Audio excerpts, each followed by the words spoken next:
বুঝাইছে খেতে অল্প ওষুধ দিই খেতে ওষুধ দিবে কে? খেতের কি অসুখ হইছে? খেতের ওষুধ দেবো কে খেতে পোকা ধরছে ওষুধ দেন লাগবো ও, তাহলে পোকার অসুখ হইছে?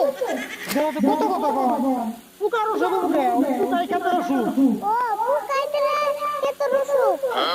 পোকাই কি ওষুধ খাইবো? না পোকার ওষুধ খাইবো না পোকার ওষুধ না দিলে আমি ওষুধ দিবেন না খেতে কাকা, তাহলে একটা কাম করো। কি কাম করবো পোকা বাচ্চা যাবতীয় বেঁচে এনে ওষুধ খেয়ে যাও। তোর বুদ্ধি হয় না খেতে ওষুধ দিলে পরে খেতে ব্যবহার করছিল